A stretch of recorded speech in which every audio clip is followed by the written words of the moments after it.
Welcome to Rethinking Politics, episode 21. Yes! So today we're going to be talking about immigration. It's something we mentioned when we first started talking about the election, about an issue that we'd hoped they'd bring up, and we said whether or not they bring it up, we're going to talk about it. Well, that time has come. We are going to talk about it, and we're excited. We're excited to talk about it. It's a very interesting discussion. It's a very complicated and simple at the same time discussion, and we've learned a fair bit as we've put down on paper all the ideas that we've had and thoughts that we've had. We've had some interesting discussions about it, and we're excited to share those with you guys today. We're excited to be done with election things. The election things are interesting for the time, right? They're gripping for the moment.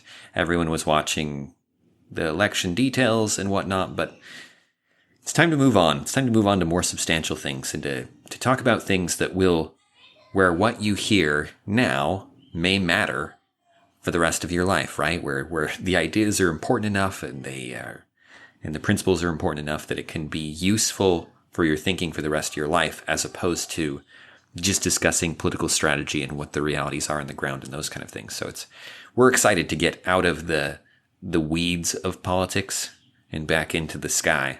Back into the big ideas and the things that matter. Absolutely. So immigration is an interesting issue because it's not just people who are pro-immigration and people who are anti-immigration. It's a little bit more nuanced than that. You have people who are pro-immigration and you have people who are pro-legal immigration.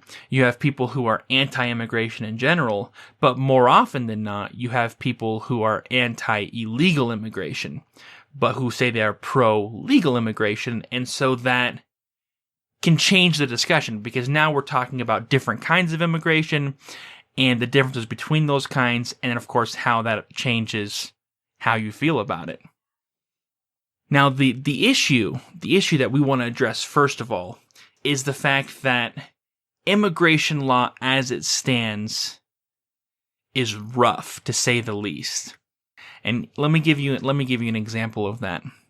So green cards. Everyone talks about green cards. And what a green card is that it's basically a pass that allows you to live and work in the United States on a long-term or permanent basis.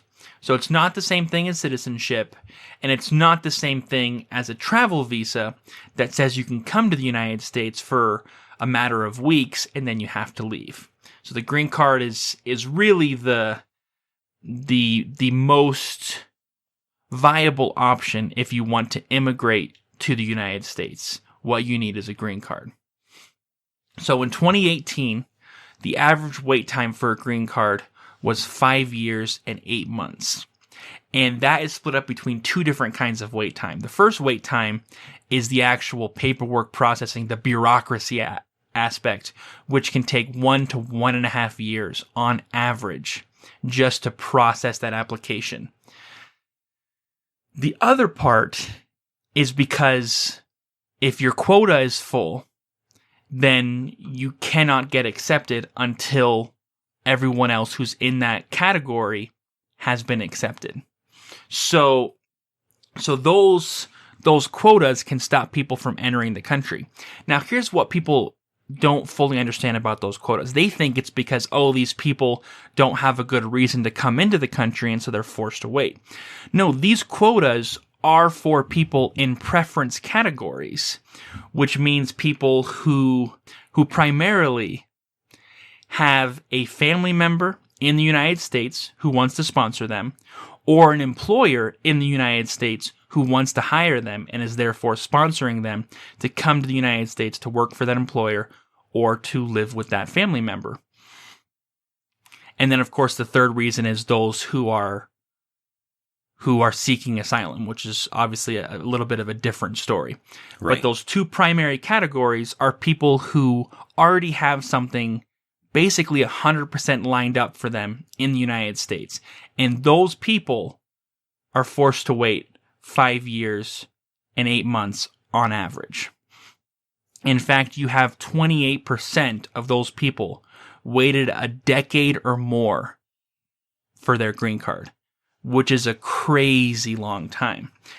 And so what this paints is a picture of an immigration system where even if you have all your ducks lined up in a row, as far as entering the United States, having a game plan, having someone who's financially stable, ready to work with you, so you're not, left to your own devices, you have to wait years and years to enter. And then on top of that, there's whole groups of people who don't have sponsors of any kind, who aren't able to get into those preference categories and have very limited options about any legal path into the United States. So that's the current system. That's the current system we're talking about. So when people say, yeah, I'm all for immigration, but it needs to be legal, you have to understand that if you're talking about the legal system as it is, then in many ways you are anti-immigration because there aren't good options legally right now. Yeah, it's a very small group, yeah. The United States takes in a lot of immigrants. Depending on how you compare it with other countries, it may take in the most immigrants, depending on if you're using, controlling for population and those kind of things. But in terms of the number of people who want to get in, it is a small fraction, and which means that most people just simply are not getting in. Exactly. And so what we want to discuss is an alternative to this, because right now it's very limited about who can enter the United States. And so one alternative to this is some form of more open immigration, where more people are allowed to enter the United States legally. And so we want to discuss some of the pros and cons of that idea, and then how we feel about it, and go from there. Because the thing is that, to put it in a nutshell, we are practical idealists, Dan and I. We have very strong principles that we believe in, that matter a great deal to us, and that we think are true principles that make a difference. But we also believe that those principles need to be applied in the real world, and that we need to accept the real world as it is, and work within that real world in order to affect change using those principles. And so as we discuss immigration, we want to do just that. We want to face the issues head on while also applying the principles that can make a difference. So going back to our state of nature example, where in this case, Dan and I, and in fact several others, have created a small community where we are trading with each other, we're coexisting, and we've even chosen a sheriff who is helping protect us. And now, let's speculate that there's another very similar community that's a fair ways away from our community. And that one day, one of those individuals in that community comes up to me and strikes up a deal where he's going to now work with me as I fish. We're going to fish together. He's going to compensate me for a lot of the tools and resources that I'm going to provide for him in order to help benefit his fishing. And he even strikes up a deal with another resident for a place where he can stay. And next thing you know, he's able to coexist in our little group, right? The question is, would it be just for our sheriff, who is simply an extension of us, someone that we've chosen to help protect us, to stop that individual from moving into our town? And using the principles that we established in our very first episode, the answer is clear. And the answer is that he doesn't have that authority. And the reason is that, first of all, the rights that we have as individuals, and the right that we talked about in that first episode, the right to life, the right to self-protection, does not allow us to decide what other people do. It allows us to live and allows us to protect ourselves. And that's the extent of what it allows us to do. And secondly, the sheriff, who is simply an individual who's been granted some more responsibility by the rest of us, does not have any increased authority beyond the authority that we had. He does not have the right, as we talked about in that first episode, to decide who lives and who dies. He does not have the right to decide what's right and what's wrong. He simply has the same rights that we have and simply increase responsibility, which is why the sheriff does not have any moral right to stop that individual from coming and living in that town. In other words, there are two principles here that justify immigration on a moral level. And that the first is what I would like to call the self-protection principle, which is the fact that we have a right to life and we have a right to protect that life.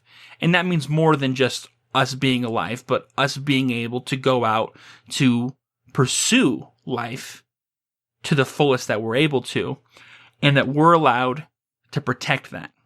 And the other principle is that government, simply by definition of being a government, does not have more rights than an individual does. It may have more responsibility, but all of the authority, all of the power that government rightly has, it derives from the people. And if you combine those two principles, the government, simply by organizing, cannot do more, which means that if someone wants to come into the country, they have every right to do so, assuming that everything they do within that country is with consenting individuals. If they want to come and work for a business who wants to employ them, if they want to come pay rent at an apartment who wants them to rent from them, then the government has really no say on the issue. And that's the principle. Brad was using the language of rights to convey this idea. You could use other language. You could talk about moral authority and justice, which is ultimately what's driving this consideration of rights. You'd say, would it be just for them to do this, right? Would they have some moral authority to do this, to forbid this person, and where would that come from? This is all the same idea, and the answer, as Brad said, is no. Obviously, and we fully understand that the world is much more complicated than in that simple hypothetical scenario. You know, that we understand the United States is not a small town that's occupied by me, Dan, and a handful of other individuals. We understand that there's a penumbra of laws, regulations, government bodies, different cities, different climates, that all have an effect on how the United States operates. We understand that. But it doesn't change the fact that the principle holds true even when applied to the United States. Within the United States, we travel between cities, we travel between states on a regular basis, and that does not interrupt how the United States operates. That doesn't disrupt things in a major way, right? But for some reason, the argument is made that when you cross the national border, things change. If someone who lives in a Canadian town that borders on the Canadian-US border, this hypothetical is based on real-world situations, where there are two towns on each side of the border. And so really what you have is one town divided between two countries, with a border that runs between them. And if a Canadian wants to cross that border to go to the other side of the town and reside on that side, it becomes much more complicated legally than if I wanted to move from one city to another. But on a moral level, why is that individual doing something wrong? Because if the individual's not doing something wrong, why does the government have the right to stop them? And if the individual is doing something wrong, what exactly is he doing wrong?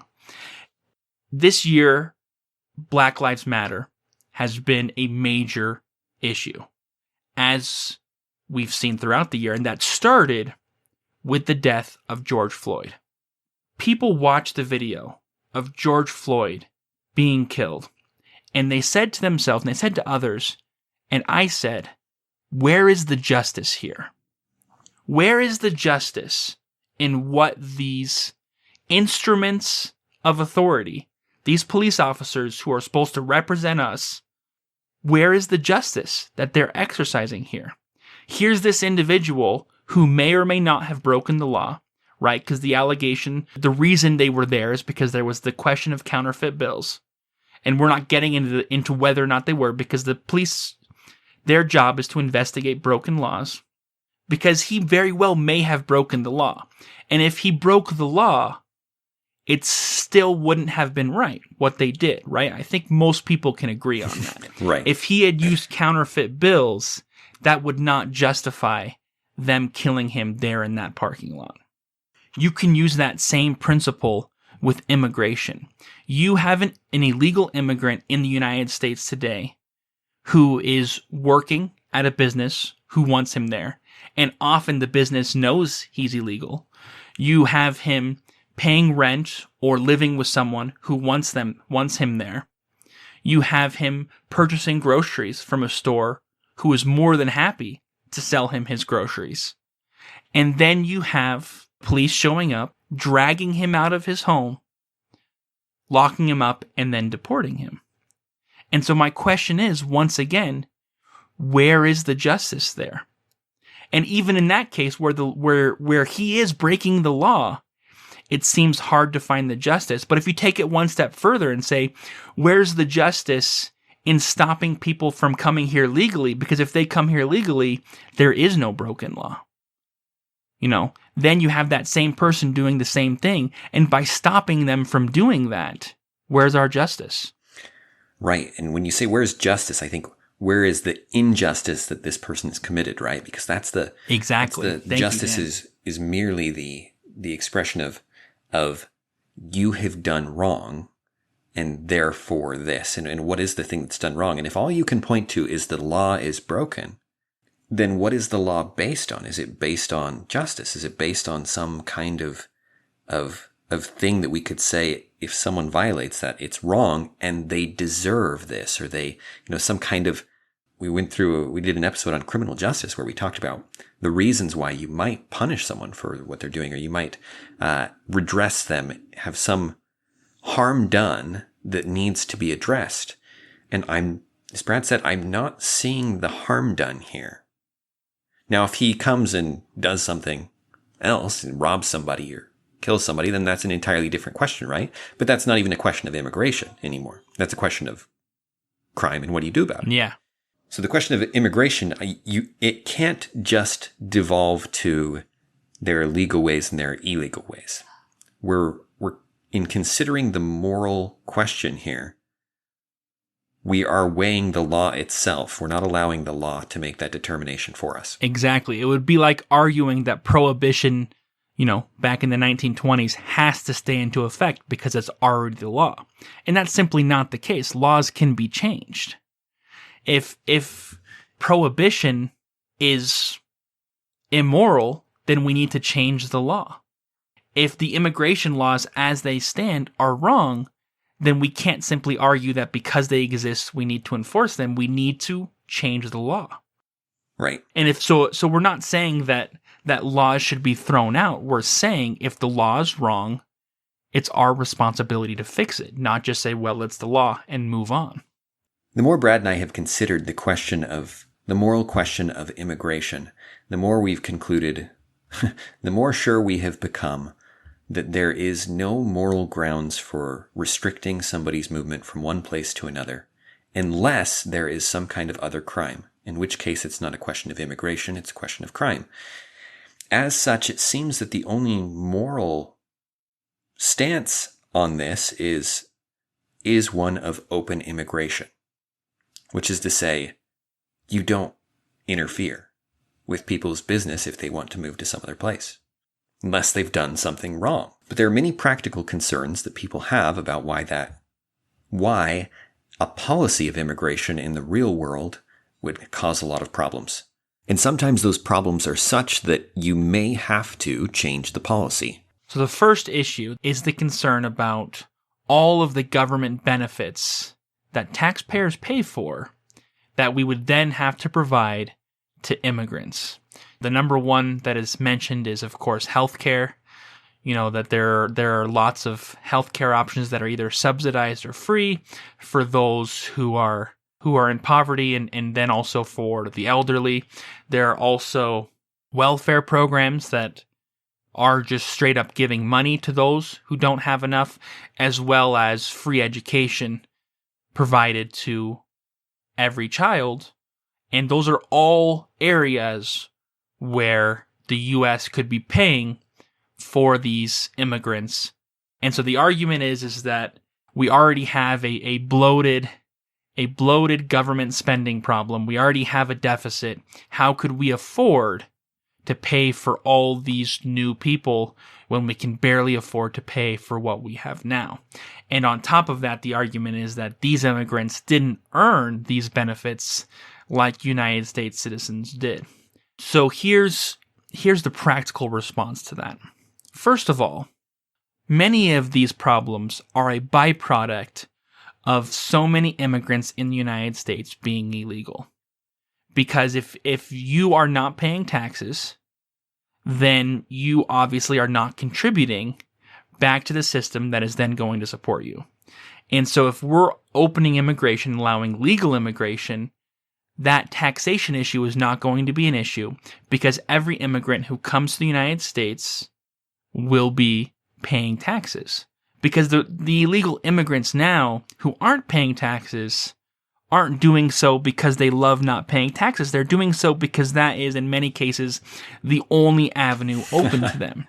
Right. Because just like illegal immigrants, any one of us could find a job where we got paid underneath the table and we could become tax evaders. And many people do on a regular basis.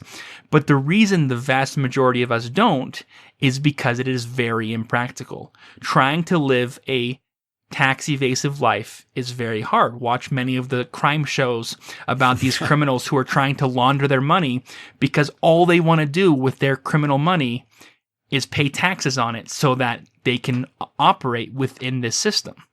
You know what I mean? They pay people money to launder their money so that they can pay taxes on it. Yeah, I mean, that's the world we live in, because if you're not paying taxes on your money, then you have to hide that money or you face consequences. And so it's actually, the incentives are weird, but that's the reality we live in. And so as soon as you allow immigrants the opportunity to pay taxes, they will. And that will, of course, affect this concern because you're going to have them paying into the system just like everybody else. Now, here's the second argument against that. If you look at immigrants to the United States, immigrants are not equal across the board. You know, we talked about bell curves before. There is a bell curve with immigrants. The vast majority of immigrants, both illegal and legal currently, are middle-aged. They are not very old or very young for the most part. They tend to be working age. And they tend to be coming here because they want to work. And because they want the American success story that everyone talks about. They want to have more than they had before. And so what that means is that because of that demographic difference, what we're going to get is people who are paying in versus people who are taking out. And I know that can be hard to believe, but let me give you an example. In the US, how it currently works, if you have a family of 4, then each of those 4 individuals is going to have to be educated by the public education system. The 2 adults will obviously have been educated earlier, and then the 2 children will be educated currently. And the U.S. government, the U.S. government and state governments are paying for 4 educations in exchange for 2 current workers and 2 future workers, right? Now you have a family of 4 who migrate to the United States legally. And now what the United States has is they have 2 current workers and 2 future workers. In exchange, they only have to pay for 2 educations. And it's a weird way to think about it, but that's the reality. That it's not as expensive as people think it's going to be. That more often than not, immigrants coming into the United States, instead of breaking these government spending programs, in many ways will actually support them because they'll be increasing tax revenue. And so it's, if anything, it may be beneficial, it may be slightly detrimental. Most likely it'll come close to breaking even, which means that bringing immigrants in is simply going to keep things as they are in terms of these government spending programs. And that's what the data has shown, not just from legal immigrants, but even from illegal immigrants in the past. The second argument that we want to address is a big one that we hear all the time. It's about immigrants taking jobs, right? The immigrants are going to come, they're going to take the low-paying jobs, they're going to compete. They're often going to be willing to take less pay to do certain jobs. As a result, they're coming and they're taking the jobs of Americans, and we need to put Americans first, right? This is a country for Americans. This is the way this is often discussed these days.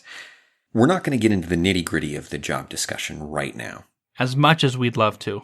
We would love to. The difficulty is it is nitty-gritty, and there are a lot of details to how the economy works.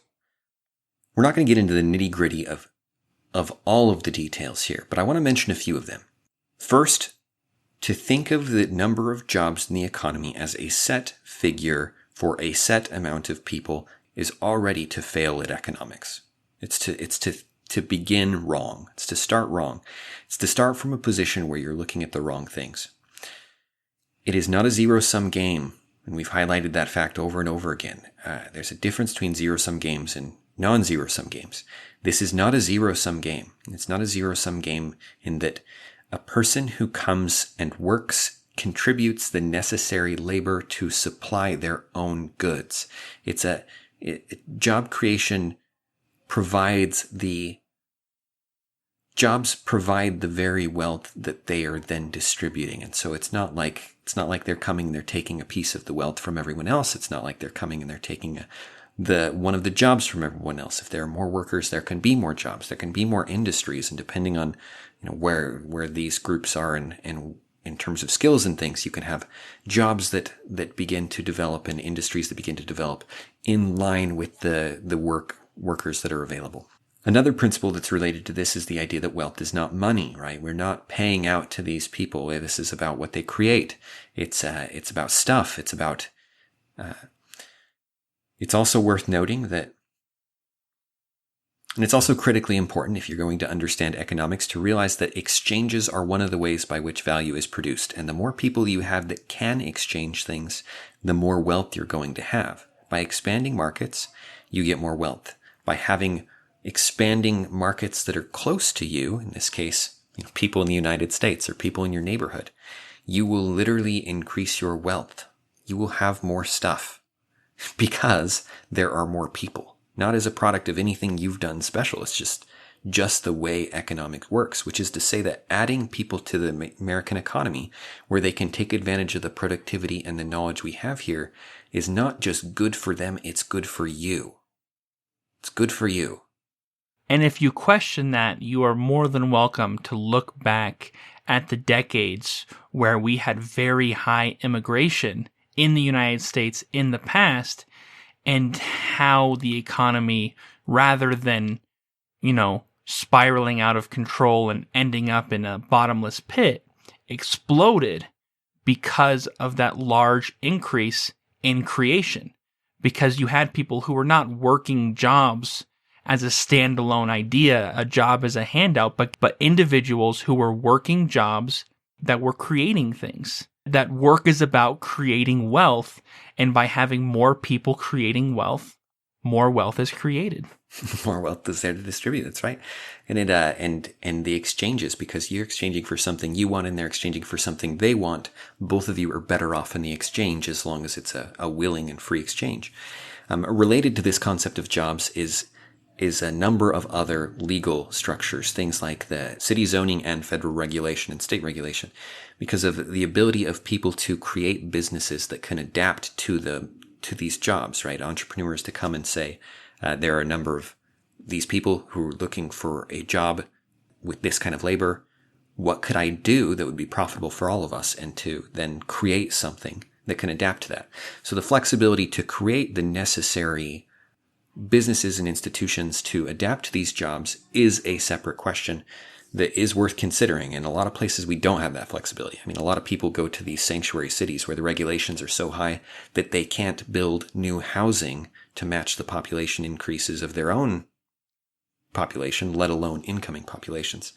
But those are products of other bad systems rather than a fault of immigration itself. and laws and regulations that are easily changed, and something that immigration would quickly create the incentives that would compel those governing bodies to change. They would change those regulations. If immigration was open, they would not sit on their thumbs. They would change. They would. So often we have regulated people out of job opportunities and out of living conditions that they could afford for the time. The temporary quarters that would be better than being on the street that they could afford are often illegal. And those kind of zoning laws in cities are remarkably arrogant, if I could put it that way, to say that you can only live here if you can afford this, when you can actually have a much wider swath that was able to adapt to people who were coming in who didn't have the means at the time and could then learn and develop the skills and go from there. The next issue, the next concern we'd like to talk about is the issue of crime. The argument is that when you allow immigrants in, and that as we've allowed immigrants in the past, it allows for criminal elements and even potentially terrorists, and that by allowing this large immigration, it increases violent crime in the U.S. This argument has been made in particular towards the legal immigrants who are currently here, which of course then can be applied to the idea of increasing immigration going forward. The answer to this claim is really rather simple. The data, because we do have data because we have many immigrants here, the data simply does not support that. Even among illegal immigrants, not looking at just legal immigrants, but even looking at illegal immigrants, the data doesn't seem to support it. Now, we don't always have the best data. Many states do not track it. One of the issues is whether or not they're tracking their immigration status, their legal status, when they get arrested and as the crimes are prosecuted, it makes it difficult to get a complete picture. So we don't have a 100% accurate picture of what is going on.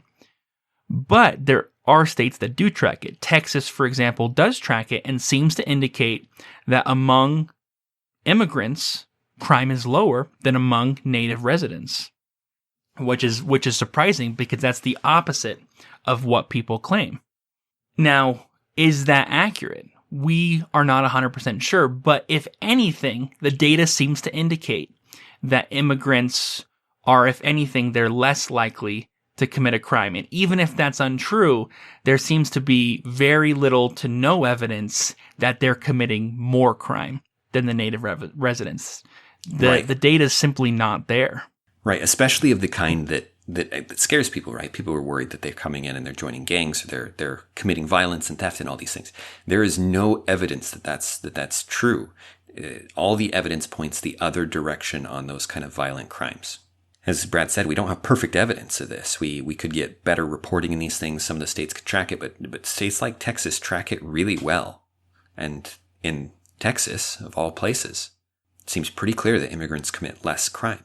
And of course, there are some people who argue that if you include the fact that they're illegal, and so anytime they falsify a record or get a job under false claims or are by definition, evading taxes or any other such technicality of the law, they're all criminals, and therefore their crime rate is exponentially higher than native residents. Right. I saw I think the study I saw, and that was saying it's like something like 250% higher. That's obviously not the crimes people are concerned about. Yes, exactly. You don't stay awake at night in your bed worrying that your neighbor's filing a form improperly. Like, that's not. And that's a terrible argument against legal immigration, because legal immigration would not have any of those issues. There is, They'd just be identity theft is a real issue, and the question of how much of it is from immigrants versus other individuals is a real question, but legal immigration would solve the illegal immigrant issue. Yeah, any disproportionate effect of that, you've got to think, is caused by the fact because of their unique illegal status. And as you said, a lot of the time it's you mentioned it before, but in this case too, those kind of crimes are driven in part by a desire to pay taxes.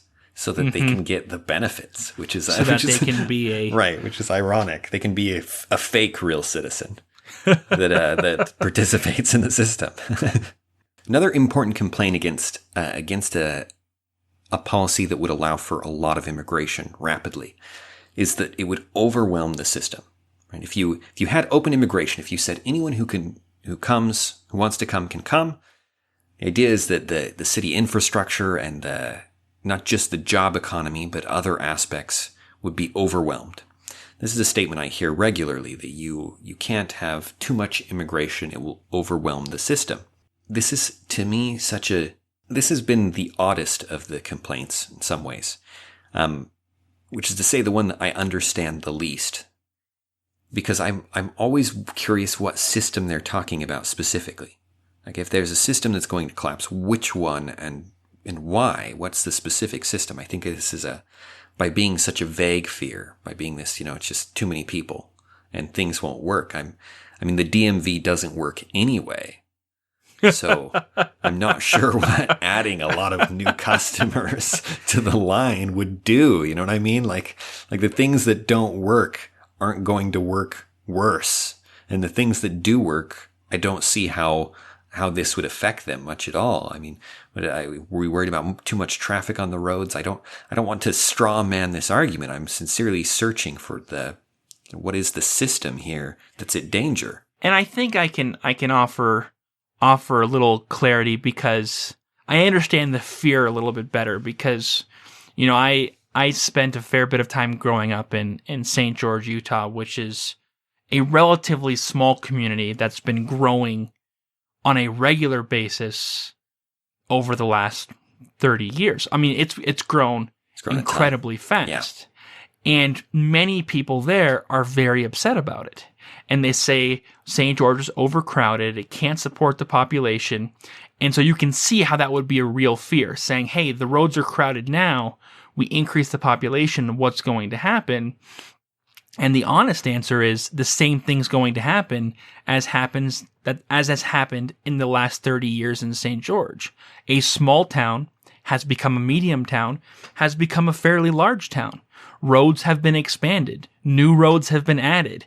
New businesses have popped up left and right to deal with the increased population.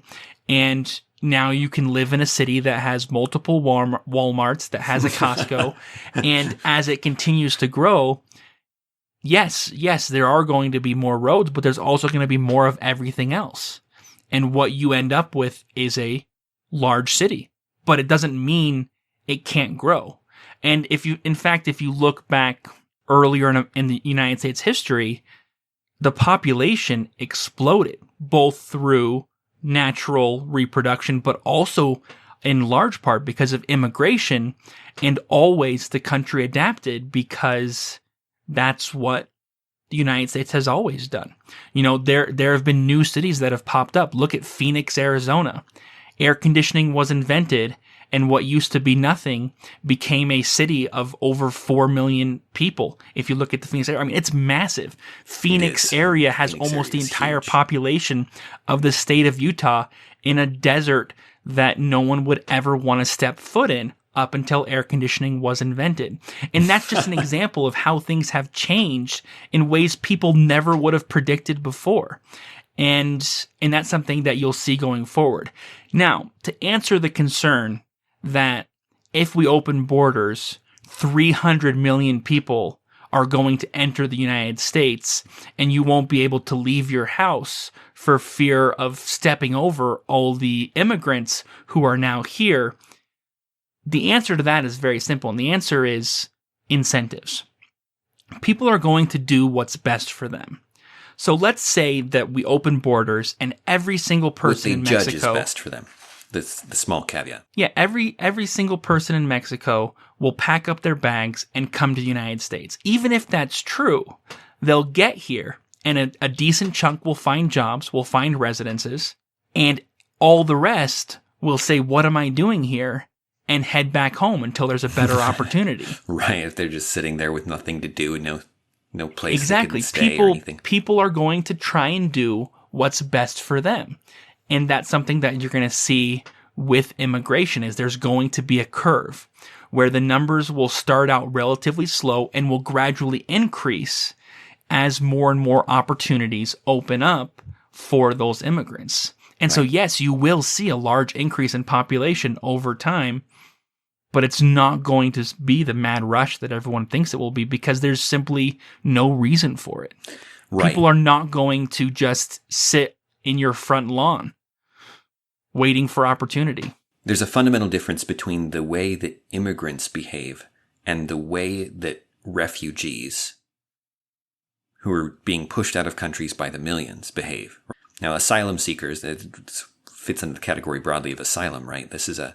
That group in large numbers you may have to have a different answer.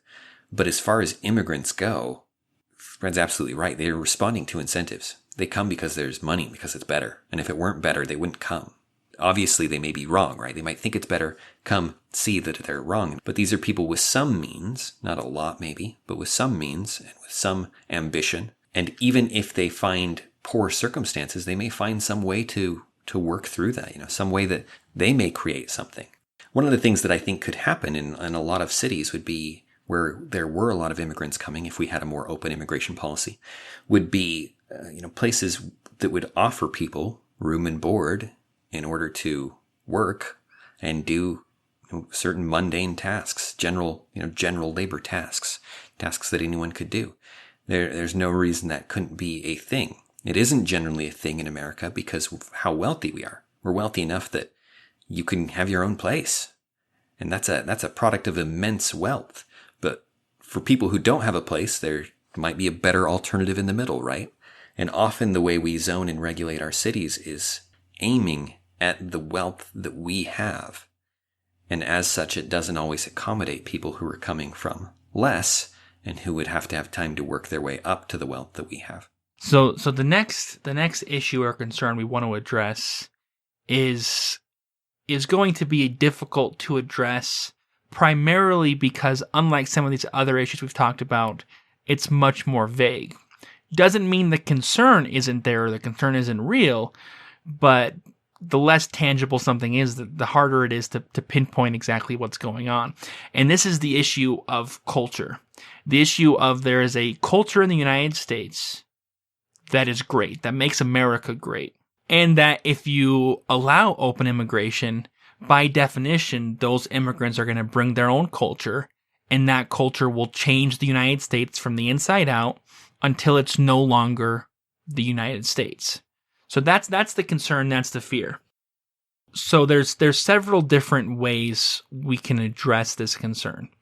The first way, as we're talking practicalities, is very simple, is look at the data of immigrants who have come here. The argument has been made that immigrants in the past, 100 years ago, would come to the United States and would assimilate. And in the past 30 years, immigrants come to the United States and refuse to assimilate, and refuse to learn the language and just want to do their own thing.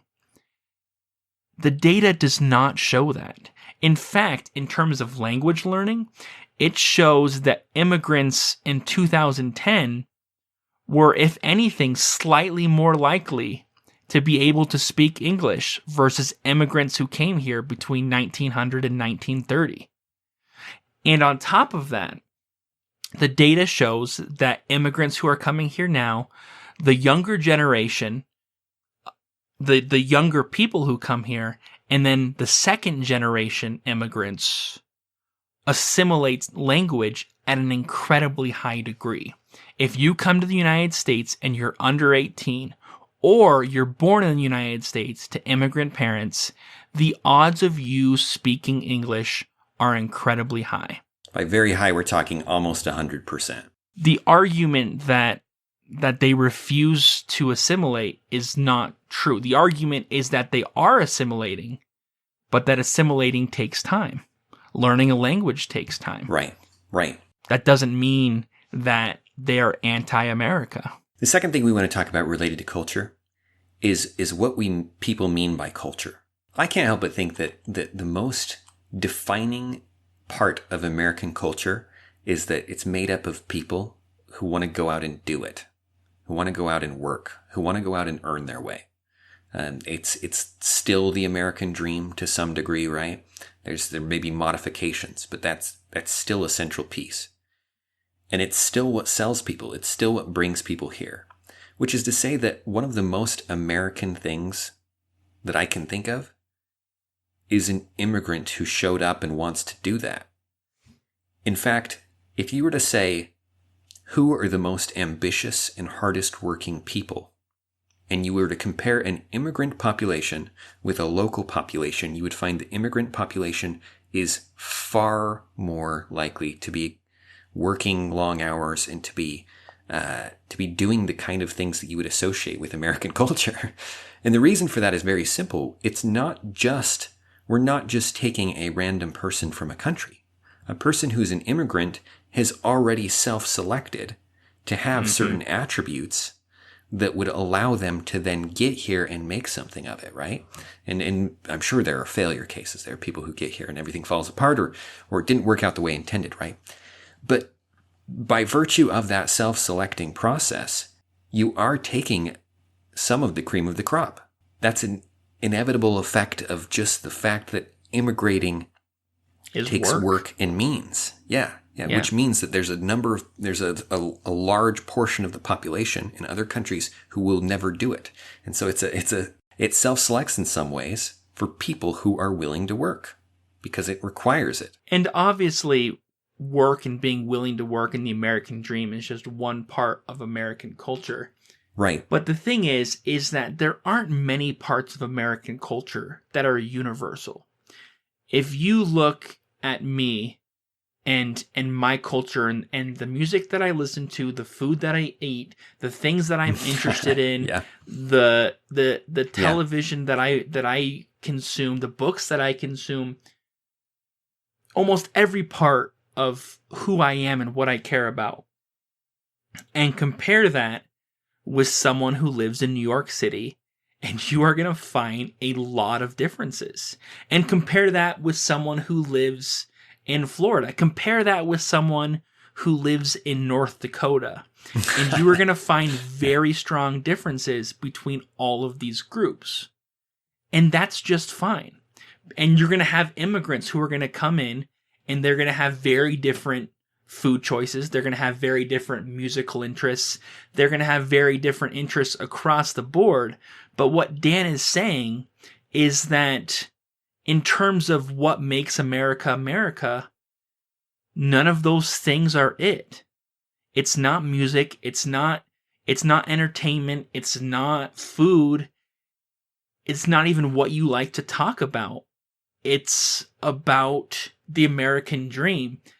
And that's something that I share with someone in New York, and I share with someone in North Dakota, that I share with a hardcore Republican and a hardcore Democrat, that you can cut across all these different demographics and find, and it's something that you will find even stronger in those immigrant populations. And that's what matters.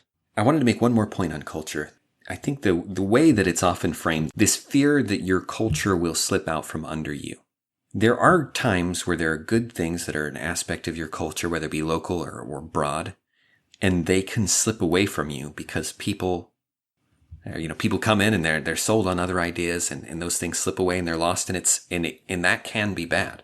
I don't think all cultures are created equal. I don't think all ideas are created equal. There are good ideas and there are bad ideas, and you should try and protect good traditions.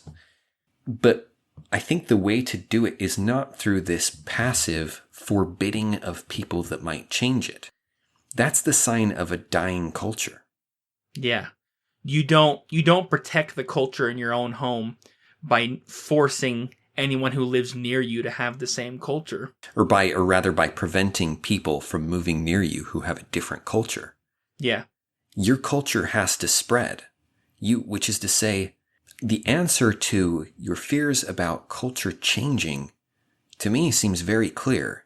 And it's that you need to go and invite those people over to your house. Right? It's that you need to share your culture and with share them. your culture. If your ideas are good, right? If you believe something and it's true, or it's accurate, or it's effective, you can persuade people of that.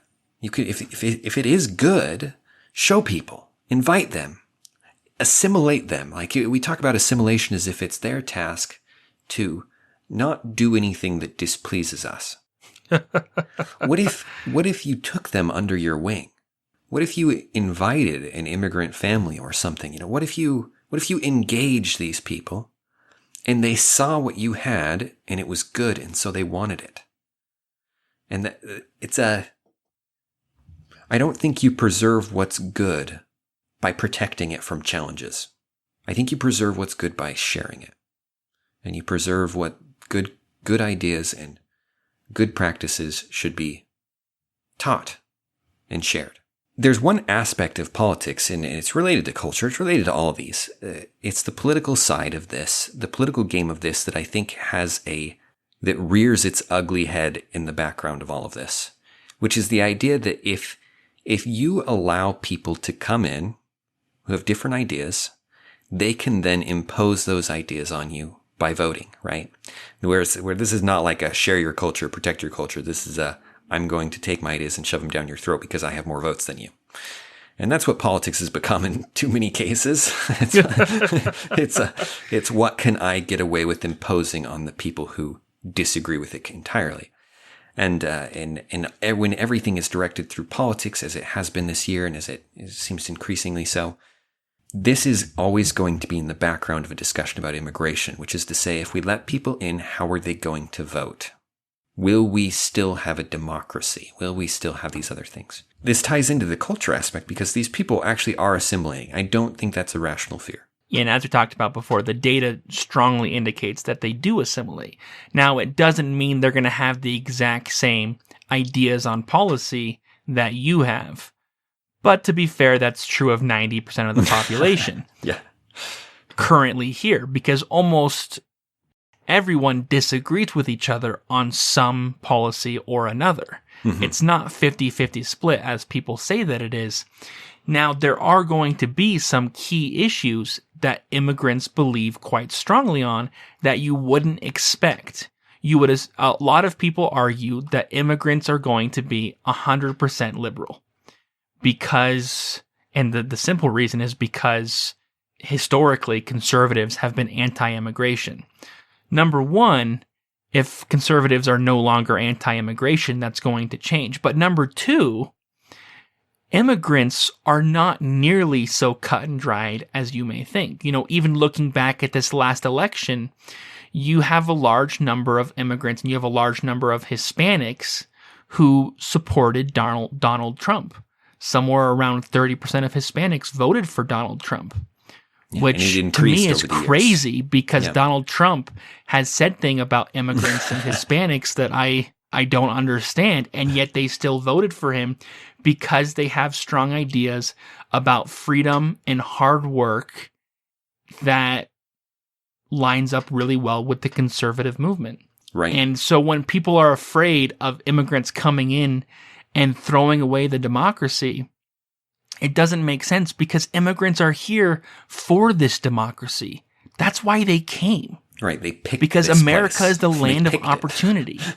They're not going to come for opportunity and then vote it out. Yeah. As a group, if you were to say, would they generally support the system? And just speaking in the most broad terms, right? Would they support things as they are, or would they want to radically change them? The immigrant group is going to support things as they are, much more so than the natives are. The filtering process, right? The self-selecting process that leads to that is the fact that they chose to be here, whereas people who grew up here are just here. You may like it or you may not. Mm-hmm. But people who chose to be here are going to like it more than people who just happen to be here. And then the evidence is very strong for that. And the evidence is strong for that. Talked about healthcare and other benefits from the government. The idea that they were getting things for free and they're coming to live off the system. That's not happening.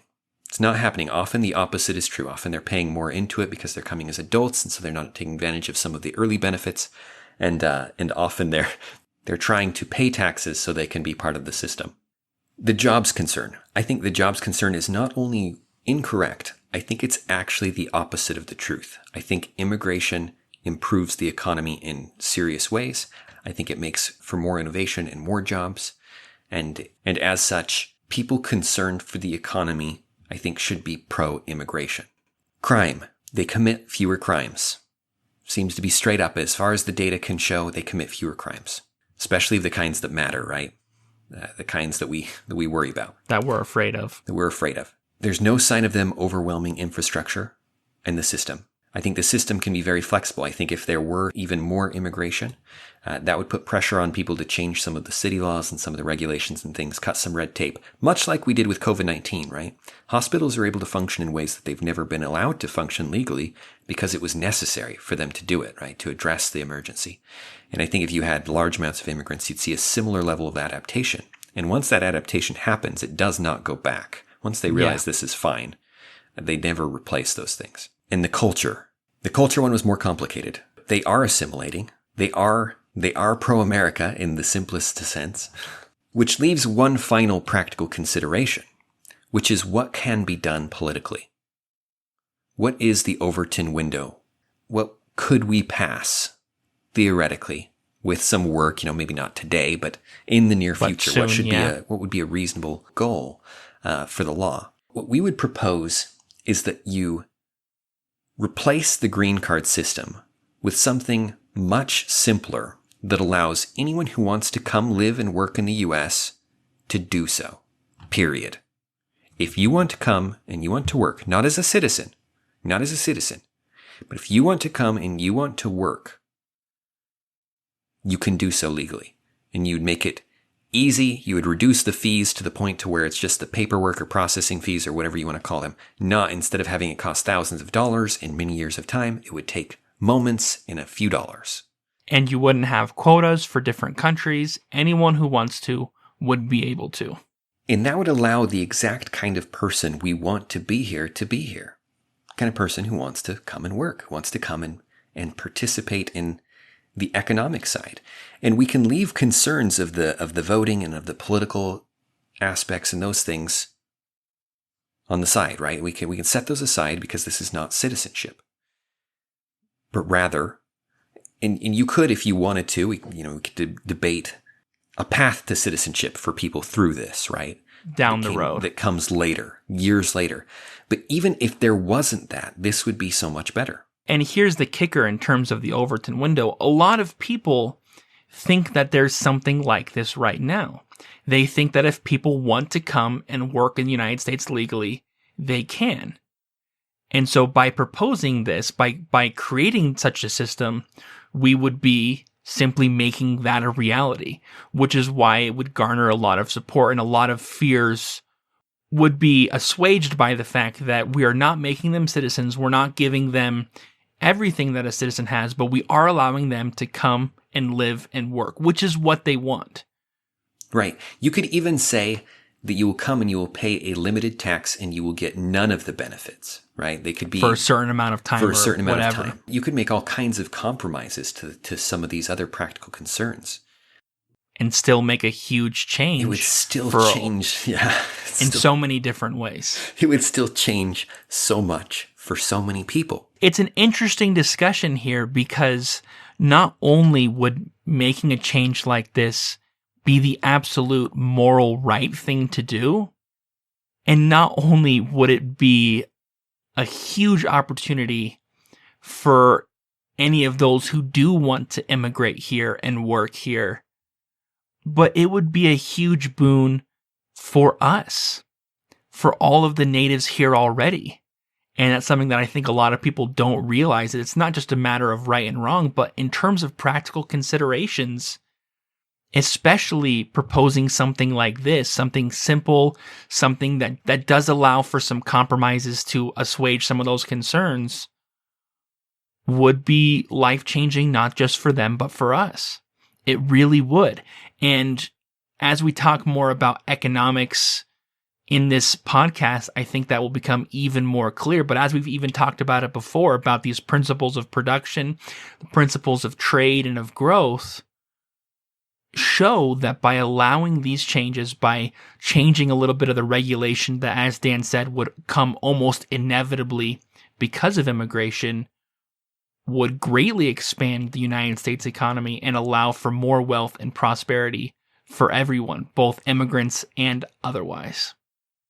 Part of the reason the immigration issue has been so difficult is because there is a lot of misinformation and a lot of lack of information that obfuscates the issue, that makes it much more complicated than it needs to be.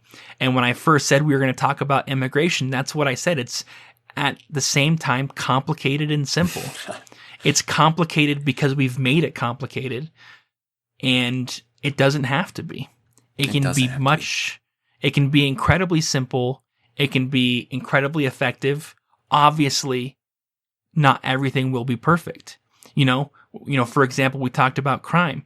Immigrants will come in and some of them will commit crime, just like some people here commit crime. And issues will need to be dealt with, but it doesn't mean it's not worth doing.